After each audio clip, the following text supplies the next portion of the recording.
അപ്പൻ്റെ കൈ പിടിച്ച് ഉത്സവപ്പറമ്പിൽ പോകുന്ന കുട്ടിയെ പോലെയാണ് നമ്മുടെയൊക്കെ ജീവിതം. നമ്മളുമൊക്കെ പോയിട്ടുണ്ടായിരിക്കും അങ്ങനെ. നമ്മുടെ സമീപത്തുമൊക്കെ ക്ഷേത്രങ്ങളൊക്കെ ഉണ്ട്. അവിടെയൊക്കെ ആഘോഷവും വലിയ ഉത്സവങ്ങളും ഒക്കെ നടക്കുമ്പോൾ അവിടെ ഇഷ്ടംപോലെ വർണ്ണ കാഴ്ചകൾ ഈ കുഞ്ഞിന് സന്തോഷം നൽകും.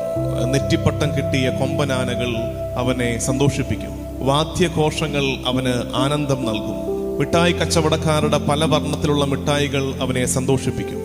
ഇനിയിപ്പോ പാമ്പാട്ടിയും പാമ്പും ഒക്കെ സന്തോഷമാണ്, എല്ലാ രസമാണ് അവനെ കണ്ടുകൊണ്ടിരിക്കാൻ. പക്ഷെ പെട്ടെന്നൊരു നിമിഷം ഇതെല്ലാം അവനെ ഭയപ്പെടുത്തും. പെട്ടെന്നൊരു നിമിഷം, ഏത് നിമിഷമായിരിക്കും അത്? ആ നിമിഷമാണ് നമ്മളും ഭയപ്പെടേണ്ടത്. ഒരു നിമിഷത്തിനപ്പുറം, ഒരു ഞൊടിയിടയ്ക്കപ്പുറത്ത് ഈ കണ്ട കാഴ്ചകളെല്ലാം അവനെ ഭയപ്പെടുത്തും. ഏത് നിമിഷമാണത്? അപ്പൻ്റെ കൈവിട്ടു പോകുന്ന നിമിഷമാണ്. അപ്പൻ്റെ കൈവിട്ടു പോകുന്ന നിമിഷം തൊട്ട് പിന്നെ ഇതൊന്നും അവനെ സന്തോഷിപ്പിക്കില്ല. നെറ്റിപ്പട്ടം കിട്ടിയ കൊമ്പനാനകൾ അവനെ ഭയപ്പെടുത്തും. ഈ ഫണമിടർത്തി ആടുന്ന സർപ്പങ്ങൾ അവന്